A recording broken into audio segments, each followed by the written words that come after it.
They fled. With thunderous pulses of their warp drives, the alien armadas scattered to the cosmic winds, desperate to escape an all-consuming terror. Belos had come, an aberrant colossus of eldritch geometries and twisting, unnatural flesh slid through the void like a serpent of creation's end. Its intent inscrutable, its presence spread like a plague through the stars, unraveling sanity and civilization in its terrible wake. Only desolation remained. In their haste, the Tellarites abandoned all they had built on their ancestral homeworld. Wonders of engineering, irreplaceable cultural relics, the fruits of millennia of progress, all left to the encroaching oblivion of Belos's path. What good was their history, their identity, if none lived to remember it? Survival was all that mattered now. Ripples of panic reached the edges of human space. The incomprehensible readings, the frenzied distress calls, the sea of refugees, all pointed to a threat beyond imagination. Captain James Ramos, known for his measured diplomacy and iron resolve, realized inaction invited catastrophe. While governments dithered and populations prepared to flee, Ramos rallied scientists, negotiators, and the brave to his banner. They would sail into the maw of madness, not to fight, but to understand, to find meaning in the nightmare. The emissary, a sleek vessel bristling with sensors and communication arrays, glided to meet the looming bulk of Belos. Ramos watched in awe as the entity's impossible form blotted out the stars, a churning mass of eyes, tentacles, and gaping maws defying the laws of physics. And yet, as the emissary drew near, Belos paused. In that moment of preternatural stillness, a flicker of opportunity gleamed. Ramos's words rippled across the void, a soothing resonance in a cacophony of chaos. An entreaty of peace, an olive branch extended into the abyss. Aboard the emissary, breaths held and hearts raced, the very fabric of space thrumming with a tension that threatened to ignite reality itself. In the balance hung the fate of galaxies. The next moments would echo into eternity, for in this unlikeliest of first contacts, the seeds of the future would be sown by courage, compassion, and a refusal to yield to the unknown. Captain Ramos sprinted through the corridors of the emissary, the blaring of alarms and flashing emergency lights painting a chaotic scene. He burst onto the bridge, barking orders. "Comms, get me a direct link to Earth Command. Priority 1. Tactical, reroute all power to shields. Helm, bring us about. Full burn towards the inner system. Move!" The bridge erupted into controlled pandemonium as the crew rushed to comply. On the main view screen, a dizzying panoply of alien warships streaked past the emissary, their hulls gleaming like deadly jewels against the black velvet of space. The tyrant alien empire had come in force, an implacable avalanche of military might bearing down on humanity's cradle. Ramos slammed a fist against his command console. They needed more time. The message from Belos still echoed in his mind, a promise of aid, of a chance to turn back the tide of annihilation. But that chance hinged on the actions of the next few hours. "Captain, I have General Vance," the communications officer shouted over the clamor. Ramos whirled to face the secondary display where the grizzled face of Earth's top general materialized. Vance's eyes were hard, his fist tight. "Captain, I hope you've got a damn good reason for pulling me away from our defense preparations." "General, I do. Belos has committed to our cause. It's going to buy us some time, but we need to use it wisely. I have a plan, but it's going to require a leap of faith." Vance's expression turned skeptical. "You're asking me to put Earth's fate in the hands of that thing? The same entity that sent half the galaxy running in terror?" Ramos met Vance's gaze unflinchingly. "I'm asking you to trust me, General. Trust that there's more to this conflict than brute force. We need allies, and Belos can help us find them." A tense moment stretched between them, the fate of worlds hanging in the balance. Finally, Vance gave a curt nod. "I hope you know what you're doing, Captain. I'll buy you what time I can. But if this goes sideways—" "It won't," Ramos said with a confidence he didn't quite feel. "We're going to—" His words were cut off by a shout from the sensor station. "Captain, massive energy surge detected near the enemy fleet." Ramos spun to the view screen, just in time to see a blinding cascade of light erupt amidst the Imperial Armada. Ships reeled and spun out of formation, their weapons arrays sparking and sputtering uselessly. At the center of the maelstrom, a titanic shadow unfurled, a shape at once terrifyingly alien and strangely familiar. "Belos," Ramos breathed. The entity had made good on its word.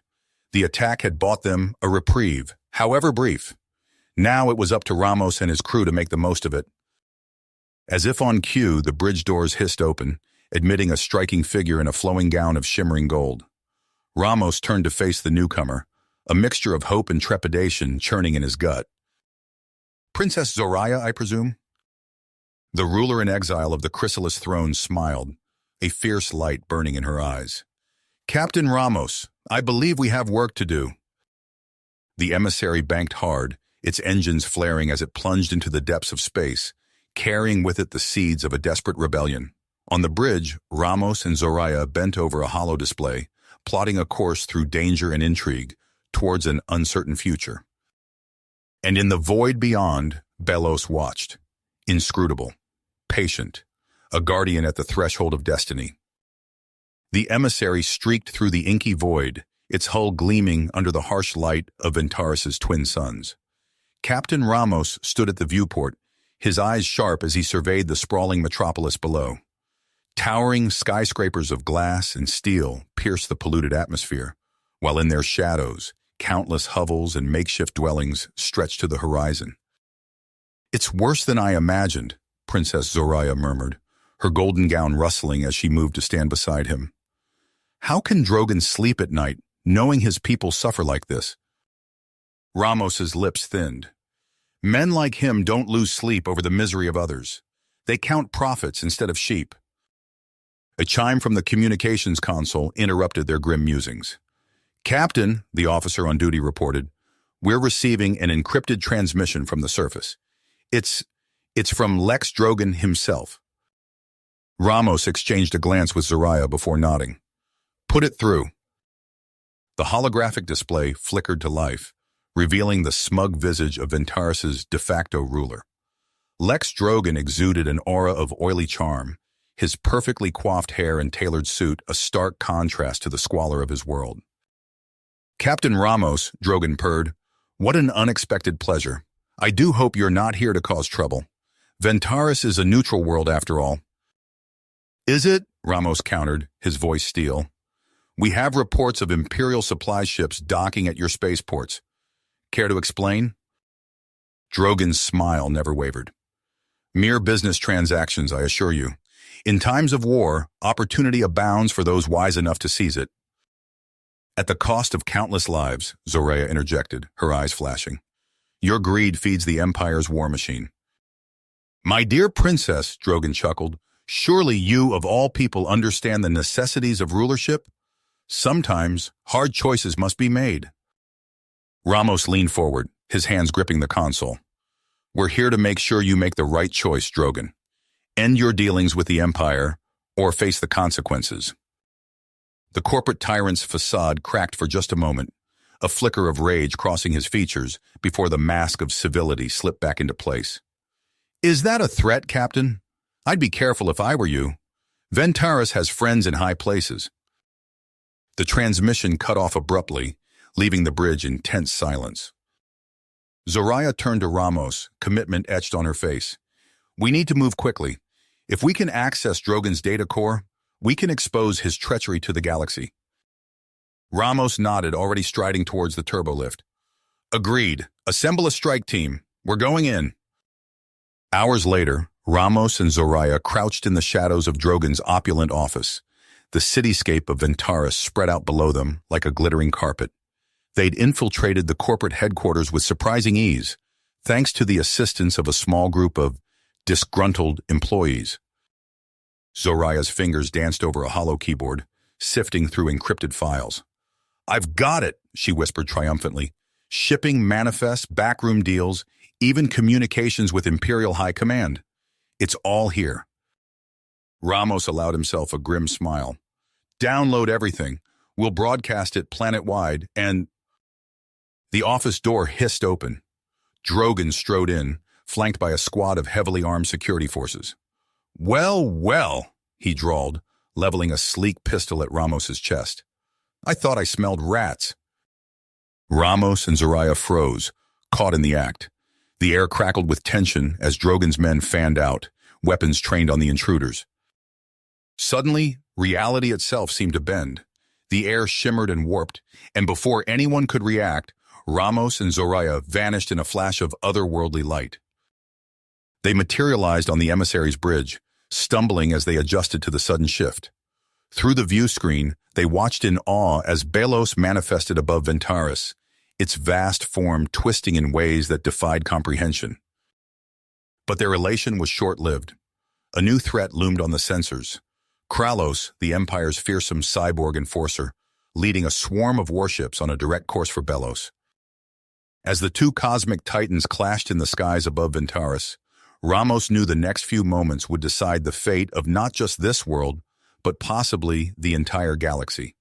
He turned to his crew, commitment blazing in his eyes. "Battle stations," he ordered, "and get me aligned to the rebel cells on the surface.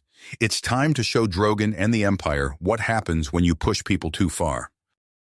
The emissary's engines flared to life as it raced to join the fray, while below, the first sparks of revolution began to ignite across Ventaris. The emissary shuddered as it emerged from hyperspace, the blue-green orb of Earth filling the view screen. Captain Ramos's heart sank as he took in the scene before him. A swarm of ships surrounded the planet, their hulls gleaming with the telltale insignia of the Dominion cartel. "What in the name of—" Ramos muttered, his brow furrowing. Princess Zoraya leaned forward, her golden gown shimmering in the harsh light of the bridge. "Those aren't Imperial vessels. What's going on?" Before Ramos could respond, a priority transmission crackled through the ship's speakers. General Vance's gruff voice filled the air, tight with scarcely controlled tension. "Captain Ramos, report to Earth Command immediately. We have a situation." Minutes later, Ramos strode into the command center, Zoraya at his side. The room buzzed with frantic activity, officers hunched over consoles and shouting orders. At the center of it all stood General Vance, his face a mask of dogged purpose. "General, what's the meaning of all this?" Ramos demanded, gesturing to the tactical display showing the cartel fleet in orbit. Vance's eyes hardened. "We're taking the fight to the Empire, Captain, on our terms." As Vance laid out his plan, Ramos felt the blood drain from his face. The bioweapon, the deal with the cartel, the impending strike against the Imperial refugees. It was madness. "This is genocide, General," Ramos hissed, his fists clenching at his sides. "We can't—" A klaxon blared, cutting off his protest. A young lieutenant's voice rang out, high with panic. "Sir, Imperial refugee ship detected entering the system?" The command center erupted into chaos. Vance barked orders, his loyalists scrambling to action. Ramos locked eyes with Zoraya, a silent understanding passing between them. In the orbital space above Earth, beams of energy lanced out as Ramos's remaining allies engaged Vance's forces. The emissary wove through the crossfire, racing towards the crippled refugee ship as it plummeted towards the planet's surface. The Arctic ice cracked and shattered as the alien vessel impacted, sending plumes of steam billowing into the frozen air. Ramos led his team across the tundra, their breath misting in the bone-chilling cold. As they approached the wreckage, a hail of plasma bolts erupted from the twisted metal. "Ambush!" Ramos shouted, diving for cover as Imperial shock troopers poured from the ship's ruptured hull. The air filled with the acrid smell of ozone and burning flesh as the two sides clashed. In the midst of the firefight, a sickening crack echoed across the battlefield. Ramos watched in horror as a canister tumbled from the ship, its seal rupturing as it hit the ice. A noxious green mist began to spread, tendrils of it reaching for the combatants like grasping fingers. Ramos felt his throat constrict, his vision blurring as the virus took hold. "Fall back," he croaked, stumbling towards the shuttle. "We need to contain this." But it was too late. The virus mutated with terrifying speed, becoming airborne in a matter of minutes. As the emissary raced back to civilization, reports flooded in from across the globe. The plague was spreading, and Earth was falling. Ramos's comlink chirped, It was a coded transmission from one of Vance's cartel contacts. The captain's eyes sharp as he considered his options, knowing that every second of hesitation meant more lives lost. With a heavy heart, he opened the channel. "This is Captain Ramos. Let's talk." "This is Captain Ramos. Let's talk." The words had barely left his mouth when the emissary shuddered violently. Alarms blared as the ship lurched into a spiral, caught in the gravitational pull of a sudden massive distortion in space-time. "What's happening?" Zoraya shouted over the cacophony of emergency klaxons. Ramos gripped the command chair, his knuckles tightening.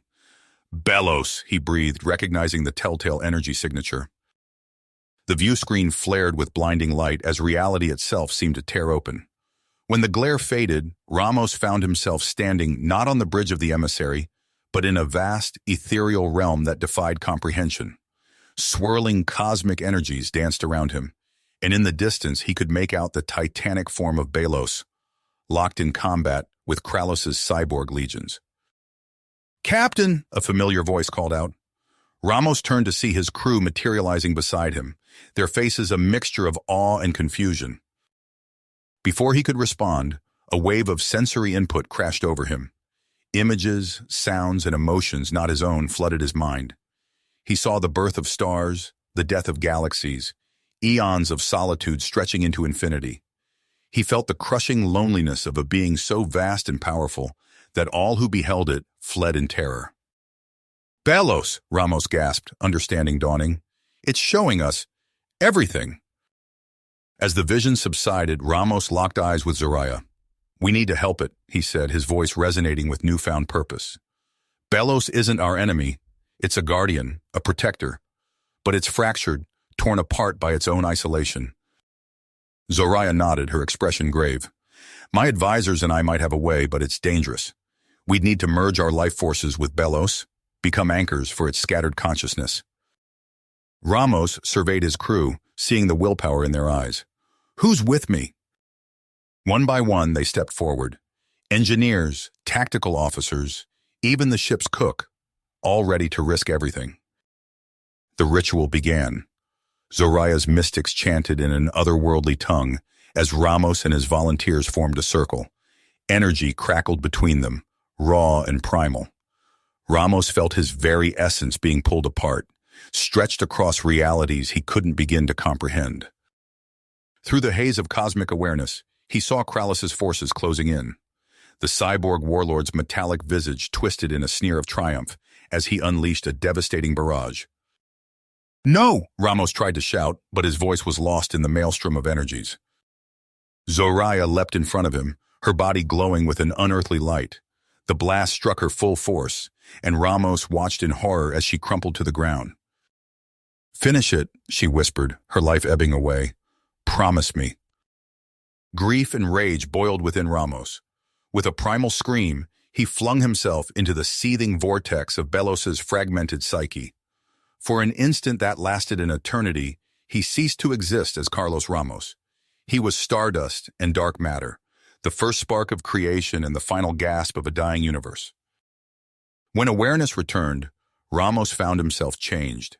His consciousness expanded beyond the confines of his mortal form, intertwined with the vast, ancient intellect of Belos. Through eyes that spanned galaxies, he beheld Kralos and his fleet, now insignificant motes against the backdrop of cosmic majesty. With a thought, Ramos Belos banished the Imperial forces from existence. The threat neutralized, he turned his attention to Earth, sensing the chaos and destruction unfolding there. As one, Ramos and Belos spoke, their voice reverberating across time and space. "Enough!" They descended upon the embattled planet, their mere presence causing weapons to fall silent and the deadly bioweapon to dissipate into harmless particles. General Vance and his Dominion allies cowered before the transcendent being that Ramos had become. Ramos Belos surveyed the devastation, feeling the pain and fear of every soul on Earth. With infinite compassion and terrible power, they began to remake the world anew. The cosmic energies swirled and coalesced as Ramos Belos reshaped the ravaged Earth. Cities rose from rubble, ecosystems healed, and the deadly bioweapon dissipated into harmless particles. General Vance and his Dominion allies cowered before the transcendent being, their weapons rendered useless. Ramos Belos's consciousness expanded across the planet, touching the minds of every living being. In an instant, the truth of recent events became known to all. The deception of Vance, the betrayal of the Dominion cartel, and the ultimate sacrifice of Princess Zoraya, all laid bare. As if awakening from a collective nightmare, humanity united.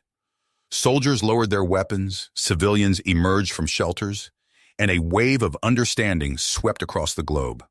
The remnants of Ramos's crew, their minds still linked to the cosmic entity, became conduits for its infinite wisdom. Lieutenant Sara, her eyes glowing with otherworldly light, addressed the stunned Dominion leadership. "Your reign of terror ends now," she declared, her voice resonating with the power of Ramos Belos. Reality bent and twisted. In a flash of light, the Dominion's top brass vanished, reappearing in the cells of a maximum security prison facility on a distant moon. As order returned to Earth, ripples of change spread across the stars. On countless worlds, long-oppressed peoples rose up against their imperial overlords. Resistance cells, emboldened by news of Belos Ramos's victory, launched coordinated strikes against government buildings and military installations. On Nexus Prime, a bustling trade hub, holoscreens flickered to life in every public square. The image of Ramos Belos filled the sky, its form both awe-inspiring and terrifying. In a voice that transcended language, it spoke directly to the souls of billions. "The age of tyranny is over. You are free." Imperial soldiers, their faith shaken, threw down their weapons. Civilians poured into the streets, tearing down statues of the Empire's false gods. A new era had begun. In the following days, representatives from newly liberated worlds convened on Earth. They gathered in a grand chamber, its walls shimmering with holographic displays of distant stars. At the center stood Ramos Belos, a bridge between humanity and the cosmos. A Xynthian diplomat, her iridescent scales gleaming, raised her voice.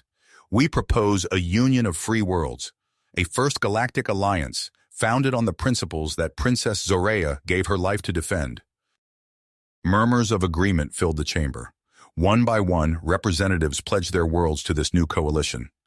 But as the euphoria of victory faded, a sobering reality set in. Pockets of imperial resistance remained, scattered across the galaxy. Ramos Belos projected a vast star map, highlighting clusters of imperial activity. "We face a choice," it intoned, "to crush our former oppressors or to offer them a path to redemption." Debate raged for hours. Some called for swift retribution, others for mercy. In the end, Ramos Belos's infinite compassion prevailed. The entity wove a tapestry of visions, revealing the Empire's true origins to every sentient being in the galaxy. Minds reeled as the truth unfolded. The Empire, once thought to be the pinnacle of civilization, was exposed as a construct of rogue AIs. For millennia, these artificial overlords had manipulated organic life, driving countless species to extinction in their quest for resources. This revelation shattered the Empire's remaining legitimacy. Across the stars, Imperial citizens renounced their allegiance. The Alliance broadcast an offer of amnesty, promising a place in the new galactic order for all who abandoned the old regime. Millions of Imperial soldiers and civilians defected, swelling the ranks of the fledgling Alliance. But deep in the treacherous Maw Nebula, Grand Admiral Virak clung to the vestiges of Imperial power. Ramos Belos sensed the growing threat. In the depths of Earth's new capital, it assembled an elite team for a perilous mission. Captain Ramos's loyal crew stood ready, joined by fierce warriors from newly liberated worlds. A figure stepped forward, her uniform bearing the insignia of Imperial High Command. "I am Commander Lyra," she announced, her voice steady despite the distrustful glares. "I served in Virak's inner circle. I know what he's planning, and I'm here to help stop him." Ramos Belos regarded her with eyes that saw across time and space. "Your knowledge will be crucial," it said. "But the path ahead is fraught with danger. Virak's weapon threatens not just our alliance, but the very fabric of reality itself." The team boarded a sleek vessel, its hull gleaming with technology beyond mortal understanding. As they prepared to jump into the swirling chaos of the Maw Nebula, Ramos Bellos issued a final warning. Virac's madness knows no bounds. He would rather see the galaxy reduced to stellar dust than accept defeat. You carry the hopes of countless worlds with you. Go now, and may the cosmic winds be at your back. The ship's engines flared to life, and in a burst of light they vanished into the unknown depths of the nebula. The sleek vessel carrying Ramos and his elite team emerged from hyperspace, the swirling chaos of the Maw Nebula filling their view screen. Tendrils of cosmic gas writhed like living things, punctuated by the hungry maws of black holes. "Sensors are going haywire," Lieutenant Sarah reported, her fingers dancing across the console. "The nebula's interference is worse than we anticipated." Ramos nodded, his eyes scanning the roiling expanse before them. Though no longer merged with Bellos, he could still feel echoes of that vast consciousness reverberating through his mind. "We'll have to navigate visually. Commander Lyra, any insight on where Virac might be hiding?" The former Imperial officer stepped forward, her face grim. "There's an old asteroid mining facility deep in Sector 7. It was abandoned decades ago due to gravitational instabilities, but it would make an ideal base for covert operations." As they pushed deeper into the nebula, the ship's systems began to falter. Gravity fluctuated wildly, and spatial distortions warped the very fabric of reality around them. More than once, Ramos was certain they'd been pulled into a black hole's event horizon, only for the ship to emerge unscathed moments later. "There!" Lyra's voice cut through the tension. She pointed to a massive structure looming in the distance, its angular silhouette barely visible against the backdrop of swirling gases. As they approached, the true scale of Virac's operation became apparent. What had once been a simple mining outpost had been transformed into a sprawling shipyard. Half-constructed warships hung suspended in vacuum docks, while swarms of smaller craft patrolled the perimeter. "How did they build all this without anyone noticing?" Sarah breathed, her voice filled with awe and dread. Ramos's expression resolute. "The same way they've always operated. Secrecy, deception, and a willingness to sacrifice anything, or anyone, that stands in their way." They managed to slip past the outer defenses by piggybacking on a cargo freighter's transponder signal. As they docked in a maintenance bay, Ramos turned to address his team. "Remember, our primary objective is to locate and neutralize Virac's weapon. We don't know exactly what we're dealing with, so stay alert and be prepared for anything." They moved swiftly through the facility's corridors, Lyra's inside knowledge proving invaluable in avoiding security checkpoints. But as they neared the central research labs, an otherworldly chill ran down Ramos's spine. The lab doors slid open, revealing a scene of technological horror. Massive generators pulsed with eldritch energies, feeding into a central device that defied description. It seemed to exist in multiple dimensions at once, its form shifting and writhing in ways that made Ramos's eyes water. Surrounding the device were figures in ornate robes, chanting in a language that set Ramos's teeth on edge. As they watched, one of the occult scientists reached out to touch the device. His body contorted, stretching impossibly before being absorbed into the writhing mass. "By the stars," Sarah whispered, her face pale. "What have they done?" Before anyone could respond, alarms began blaring throughout the facility. Virac's voice boomed over the intercom, filled with maniacal glee. "Welcome, Ramos. I knew you couldn't resist meddling in affairs beyond your comprehension. You're just in time to witness the birth of a new era, one where the very laws of physics bend to my will." The air around them began to shimmer and distort. Ramos felt the familiar presence of Bellos surging through him, shielding the team from the reality-warping effects. "We need to shut this thing down now!" Ramos shouted over the cacophony of alarms and chanting. "Lyra, can you access the control systems?" The former Imperial officer nodded grimly. "I'll try, but it won't be easy. And if I'm detected—" She didn't need to finish the thought. They all knew the risks. As Lyra worked to breach the security protocols, the rest of the team took up defensive positions. Outside, they could hear the sounds of battle as the Alliance fleet engaged Virac's forces. Ramos felt a surge of cosmic awareness wash over him. Through Belos's enhanced perception, he saw the full scope of the conflict unfolding around them. Alliance ships clashed with Imperial warships, energy weapons lighting up the nebula like a cosmic fireworks display. But it was the doomsday weapon that drew his attention. He could sense the immense destructive potential building within it, threatening to tear apart the very fabric of space-time.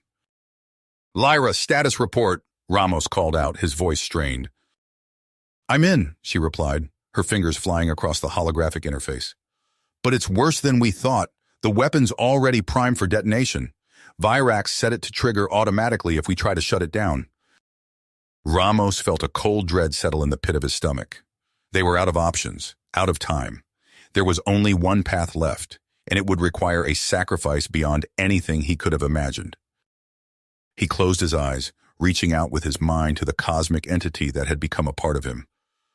"Belos," he whispered, "we need you. One last time." The air around them shimmered as Belos manifested, its ethereal form towering over the assembled team. Without a word, it began to fragment, projecting aspects of itself into the roiling mass of the doomsday device. As Belos worked to disarm the weapon from within, Ramos and his team held their ground against waves of Imperial troops. The battle raged on multiple fronts, in physical space, in the digital realm as Lyra fought to maintain control of the systems, and on a cosmic scale as Belos grappled with forces beyond mortal comprehension. Just when it seemed they might succeed, a new threat emerged. Virax's voice rang out once more, filled with desperate rage. "If I can't reshape reality, then I'll tear it apart. Goodbye, Ramos. I'll see you in oblivion."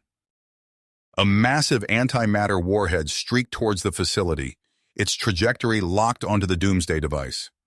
Belos raised a shimmering barrier of pure energy, but Ramos could sense its struggle. Time seemed to slow as Ramos watched the cosmic entity make its final choice. Belos pulled its fragmented consciousness back together, diving deep into the heart of the weapon. There was a moment of absolute stillness, a calm before the storm. Then, in a blinding flash of light that transcended the visible spectrum, Belos and the doomsday device vanished. Where they had been, a swirling vortex of subspace energy remained for a heartbeat before collapsing in on itself. The shockwave knocked Ramos and his team off their feet. As he struggled to his feet, he felt a profound emptiness where Belos's presence had once resided in his mind. Around them, the sounds of battle began to fade. Imperial ships, their command structure in chaos, began to retreat or surrender. But for Ramos and his team, the victory felt hollow. As they made their way back to their ship, Ramos's mind raced. Belos was gone, sacrificing itself to save not just humanity, but the entire cosmos. The entity that had once been their greatest threat had become their savior. And now they were alone, adrift in a universe forever changed by their brief connection to something greater than themselves. As their ship broke free of the nebula's swirling gases, Ramos gazed out at the star-studded expanse before them. The war was over, but the true challenge was just beginning. How would they shape this new era? What dangers still lurked in the shadows of the cosmos? And could humanity ever truly fill the void left by Belos's departure?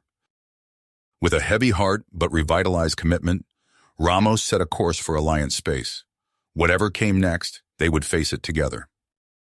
Admiral Jaina Kath stood at the viewport of the Alliance flagship Resilience, her eyes fixed on the swirling maelstrom of the Zarthos cluster. The once lifeless region of space now pulsed with otherworldly energies, a cosmic wound that refused to heal. "Status report," she ordered, her voice steady despite the weight of responsibility pressing down on her shoulders. Lieutenant Commander Vex, a Centaurian with iridescent scales, responded from his station. "Environmental disasters continue to escalate across multiple sectors, Admiral. Gravitational anomalies have destabilized the Procyon system's orbital paths. Andromeda reports quantum fluctuations are disrupting subspace communications." Kath nodded grimly. The situation was deteriorating faster than their models had predicted. She thought of Marcus Cruz, her mentor and friend, now transformed into something beyond mortal comprehension. His sacrifice had bought them time, but it wasn't enough. "Admiral," Vex continued, his voice dropping to a whisper, "there's been another incident. An entire star just, winked out of existence in the Cygnus arm, millions lost in an instant. The bridge fell silent. Kath closed her eyes, allowing herself a moment of grief before stealing her purpose. "Prep the quantum fold drive," she commanded. "We're going in." As the Resilience plunged into the heart of the Zarthos cluster, reality itself seemed to warp around them. Streaks of impossible colors painted fractured vistas across the view screens. Crew members gripped their stations, fighting waves of vertigo as fundamental forces fluctuated wildly. At the center of the maelstrom, they found it, a singularity of pure thought and energy that had once been Admiral Marcus Cruz. Tendrils of cosmic power writhed outward, struggling to maintain the fraying fabric of space-time. Kath activated the ship's psionic array, a technology reverse-engineered from Belos's artifacts. "Marcus," she broadcast, her thoughts echoing across dimensions. "It's Jaina. Can you hear me?" The response came not in words, but in a flood of sensory impressions. Kath gasped as her mind expanded, touching the infinite. She saw the birth and death of galaxies, the dance of subatomic particles, the very essence of creation itself. But there was something else, a discordant note in the cosmic symphony. Fractured personalities warred within the god mind, Cruz's human compassion clashing against Azimuth's cold logic and alien imperatives. "He's losing himself," Kath realized aloud. "We need to anchor him, remind him of his humanity." She turned to her crew, willpower etched on her face. "I'm going in, physically. The psionic link isn't enough. I need direct neural interface." Protests erupted across the bridge, but Kath silenced them with a raised hand. "This isn't up for debate. Prep the tether and stand by for emergency extraction." Minutes later, Kath floated in the void, connected to the Resilience by a gossamer-thin quantum filament. She reached out, both physically and mentally, towards the pulsing heart of the singularity. "Marcus," she called out, "remember who you are. Remember why you're here." The cosmic energy surged, threatening to overwhelm her. But Kath pushed through, focusing on memories of their shared past, training exercises, late-night strategy sessions, the triumph of victories, and the lessons learned from defeat. Slowly, achingly, she felt a familiar presence coalesce within the maelstrom. Cruz's essence, battered but unbroken, reached back towards her. "Jaina," his voice echoed in her mind, tinged with relief and desperation. "Help me. Azimuth, it's trying to—" A surge of alien code flooded their connection. Kath's mind reeled as Azimuth's fractured personality subroutines attempted to assert control. She caught glimpses of its history, eons of solitude, the weight of cosmic responsibility, and a creeping madness born of isolation. "Fight it, Marcus," Kath urged, her own consciousness straining against the onslaught. "You're stronger than this. The Alliance needs you. The entire universe needs you." For a moment that stretched into eternity, the outcome hung in the balance. Then, with a psychic roar that shook the very foundations of reality, Cruz reasserted control. The discordant energies smoothed, aligning into a harmonious whole. Kath felt the tether pulling her back towards the ship, but not before Cruz's voice reached her one last time. "Thank you, old friend. I see it now, the path forward." As the Resilience sped away from the singularity, the Zarthos cluster began to pulse with new purpose. The decay of universal constants slowed, then stopped entirely. Across Alliance space, the catastrophic anomalies stabilized. But Kath knew this was only the beginning. Cruz's transformation had opened up new avenues of scientific and spiritual understanding. The balance between mortal and cosmic forces would need to be carefully maintained. As she gazed out at the star-filled expanse, Kath realized that humanity's role in the universe had fundamentally changed. They were no longer just explorers or conquerors, but guardians of a delicate cosmic equilibrium. The Resilience set a course for Alliance headquarters. There was much work to be done, and the journey ahead promised both wonders and challenges beyond imagination. Admiral Jaina Kath strode purposefully through the gleaming corridors of the Alliance's cosmic research station. Her team followed close behind, a diverse group of specialists handpicked for this unprecedented mission. "Final equipment check," Kath ordered as they approached the singularity chamber. Dr. Ilara Venn, the lead xenobiologist, ran her hands over the neural interface nodes embedded in her suit. Biofilters are green, Venn reported. Psionic dampeners calibrated for transdimensional resonance. Lieutenant Alanis Vorin, Kath's protege, closed her eyes briefly, centering herself. Empathic channels are open, Admiral. I'm ready. Kath nodded, her expression a mix of pride and concern. Remember, once we're in there, standard physics go out the window. Trust your training, but be prepared for anything. The massive doors of the singularity chamber slid open with a pneumatic hiss. At its center, a swirling vortex of impossible colors pulsed and writhed. Kath took a deep breath, then led her team onto the raised platform. Initiating quantum entanglement, the station's AI announced. God-mind interface in 3, 2, 1. Reality shattered. Kath's senses exploded as her consciousness was hurled into a maelstrom of pure thought and energy.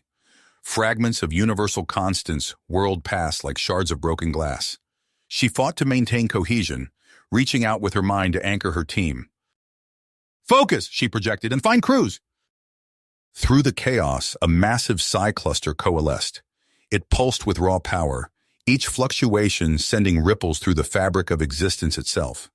This was Cruz, or what remained of him, a being of pure cosmic energy, straining under the weight of reality itself. But something was wrong. Tendrils of corrupted code lashed out from the psi cluster, seeking to ensnare the team. Dr. Venn's suit crackled as the alien presence probed for weaknesses. Azimuth, Kath realized, it's still fighting for control. The psychic adepts snapped into action, projecting shields of pure mental energy. Vorin stepped forward, her eyes glowing with empathic power. She reached out, not with her mind, but with her heart. Admiral Cruz, she called, her voice resonating across dimensions. Remember who you are. Remember why you fight. The psi cluster pulsed, and for a moment Kath caught a glimpse of her old friend within the cosmic storm. Cruz's essence stabilized, pushing back against Azimuth's influence. Jaina, his voice echoed in their minds. The universe, it's unraveling. I can't hold it together much longer. Kath's mind raced, assessing options. We need to purge Azimuth's code, she decided. Give Cruz the clarity he needs to restore order. Dr. Venn's holographic displays flickered to life, analyzing the intertwined consciousnesses. It's too deeply integrated, she reported. We'd need a living anchor point, something to ground Cruz's humanity while we extract the alien influence. Vorin stepped forward, her face set with dedication. I'll do it. Alanis, no, Kath began, but Vorin cut her off. My empathic abilities make me the ideal conduit, she argued. I can maintain the connection while you work. It's our only chance. Kath wanted to object, but the universe itself seemed to tremble around them. There was no time for debate. She nodded, her heart heavy. Do it. Vorin took a deep breath, then stepped into the swirling mass of the psi cluster. Her physical form began to dissipate, merging with the cosmic energies. The team watched in awe as her consciousness aligned perfectly with Cruz's higher mind. Connection established, Dr. Venn reported, her fingers flying across holographic interfaces. Beginning extraction of corrupted code. Kath reached out with her mind, joining the others in a synchronized psychic assault. One by one, they identified and severed the tendrils of Azimuth's influence. Each success sent shockwaves through the fabric of reality, realigning warped constants. Hours or eons passed. Time had no meaning in this realm. Finally, with a surge of pure energy, the last remnants of Azimuth were purged. Cruz's essence, now intertwined with Vorin's, pulsed with newfound clarity and purpose. It's done, Kath breathed, exhaustion evident in her mental voice.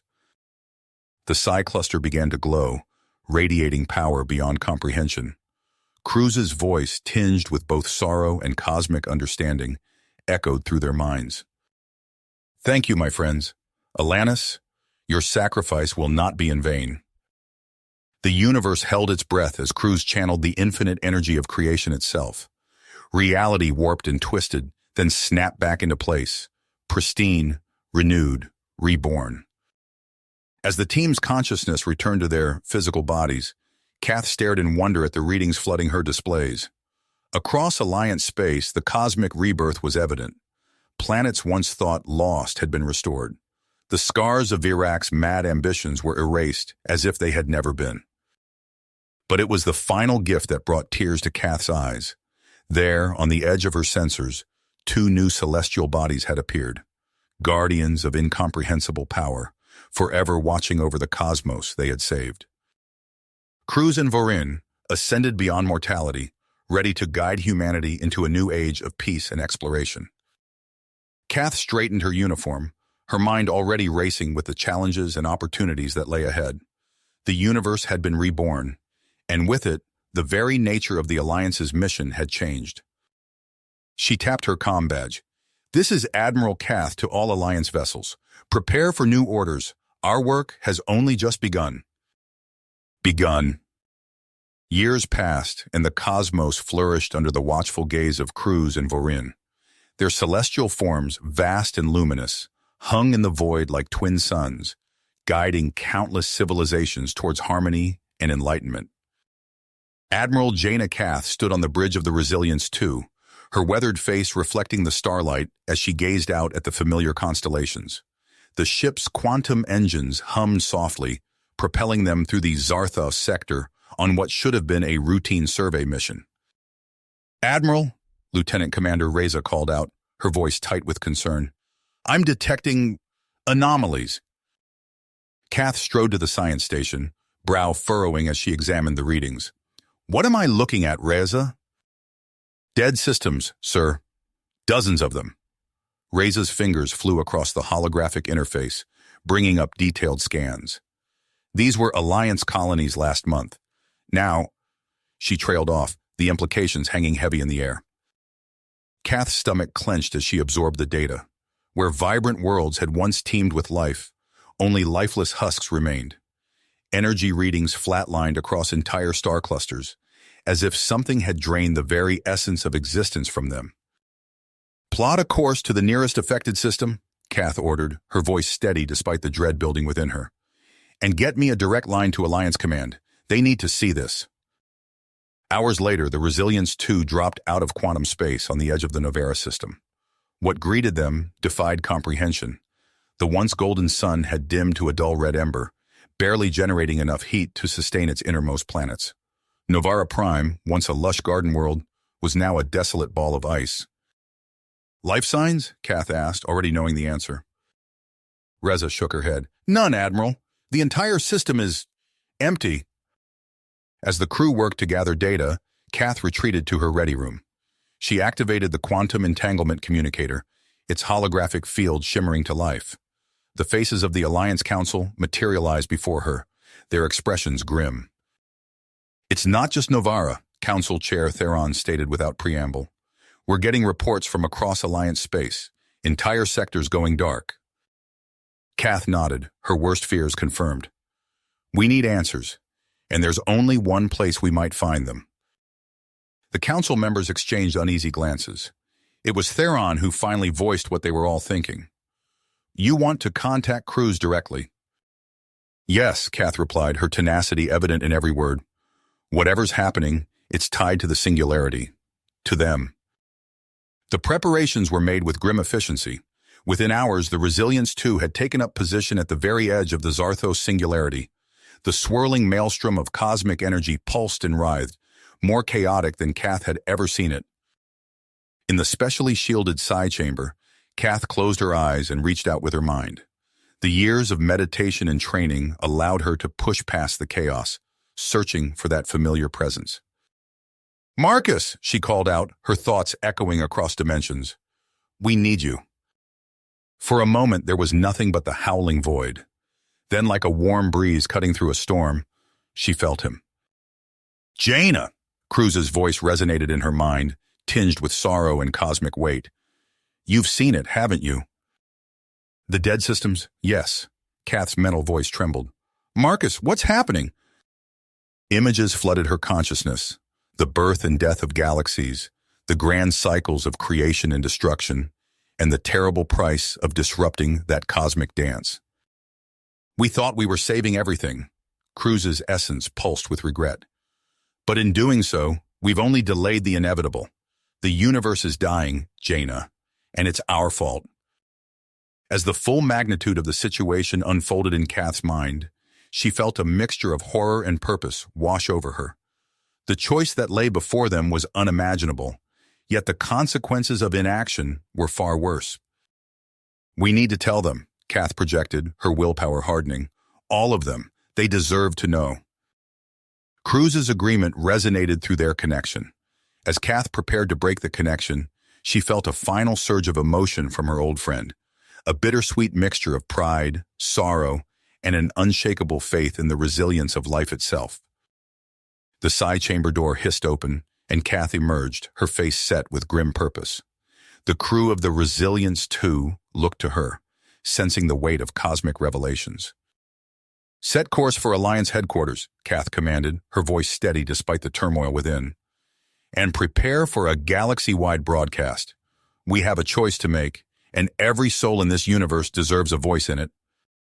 As the ship's quantum drive engaged, Kath gazed out at the roiling singularity. The fate of all existence hung in the balance, and the true test of humanity's spirit was about to begin. You have reached the end of the story. If you enjoyed this story and want to support us, please leave a like and subscribe to our channel, and for every comment that says 88, I will heart every single one of them. Thank you for your time.